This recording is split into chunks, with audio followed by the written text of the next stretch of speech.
some of the contacts that we have with our sister city relationship of Kumbo, which is located pretty much in the center of the Northwest province, has been nothing short of horrifying. From mass executions to they've weaponized the use of fire to whole villages being razed. And this is being perpetrated primarily by the Cameroonian government and their security forces that have come in to crack down on what was initially peaceful protests when it came to the appointment of French-speaking teachers and lawyers and judges in an English-speaking area. You can imagine the type of problems that would create. But nonetheless, we did have access to most of the top government officials, most of the ministries of the Cameroonian government, except for President Biya himself, who's been in power since the early 80s. He unfortunately took off to Geneva the day before we were set to meet with him. I don't know if that was coincidental or just a way to avoid this congressional delegation who was coming to deliver what we thought were going to be honest and frank conversations with him as leader of the Cameroonian government. So over the last few years, again, we've had the executions, beheading, rape being used as an instrument in this conflict. Again, homes and villages being burnt to the ground, young mothers grabbing their young children, fleeing into the bush. We have over 500,000 displaced people now from these regions. Some have moved internally in country, others have escaped into Nigeria or found other places of safety and refuge. But for whatever reason, the international community wasn't paying much attention to this at all. So the purpose of our trip was to try to elevate that.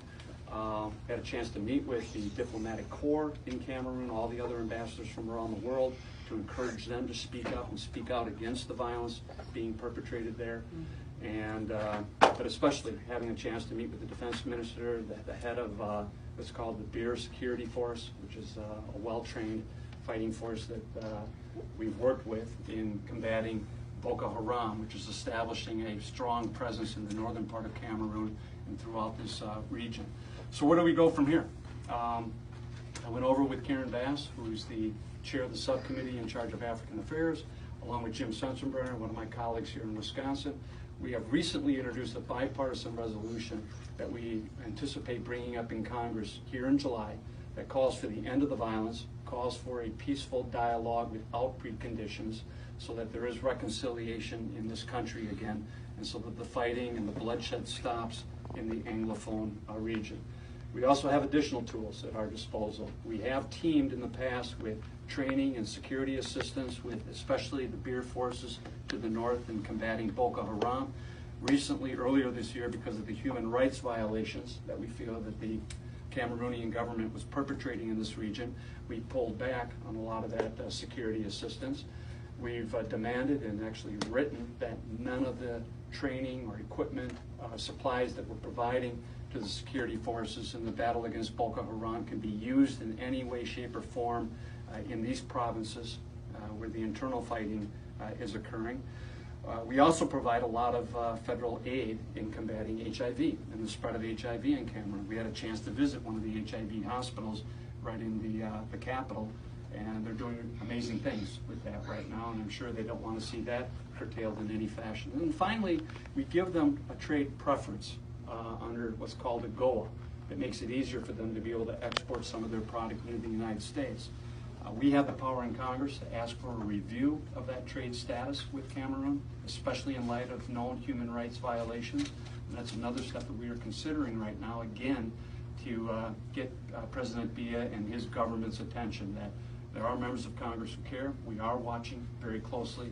We are demanding a peaceful dialogue and an end to the violence immediately, and then some reconciliation and accommodation to the concerns that people in the Anglophone region of the Northwest and Southwest are raising, which I think are legit and need to be resolved and heard by the government. A few of the people we had a chance to meet. I'm sure our friends group here in La Crosse will recognize a few of the faces. Sister Kathleen has been here in La Crosse on a number of occasions, and she was able to come again from Kumbo in order to be with us in the delegation along with these other gentlemen from the region. This is one of the bishops of Bamenda, which is the capital of the Northwest province, and all of them were there to offer their testimony firsthand of what they are seeing, what they are accounting, what they are experiencing in their own neighborhoods, in their own community. And I thought it was very helpful for our congressional delegation to hear directly from them, having just traveled the last day to be with us. And then finally, I had a chance to meet with some of the Cameroonian students who actually have had a chance to go to school here in the United States. This young lady, again a resident of Bamenda, which is the Northwest Province, was actually a Nelson Mandela scholar going to school for a summer up at Stout. This gentleman here from Kumbo, our sister city, went to school at North Carolina. He's currently had to escape to the capital to avoid the violence back home, but he's studying engineering. This gentleman was going to school at Notre Dame. And so these are all very bright, incredibly promising young Cameroonians looking for a better way of life, and yet all of them now are in the middle of this region that's experiencing just these atrocities and the conflict. And again, being able to hear directly from them what they are seeing on a day-to-day basis and what they are encountering was incredibly powerful for our entire delegation. More work needs to be done. Time is of the essence, and only time will tell just how responsive the Cameroonian government will be to our demands when we were there. We certainly intend to be following up with the contacts that we have now made. I'm certainly thankful that we have such a strong Friends of Cameroon here in La Crosse who's been able to provide me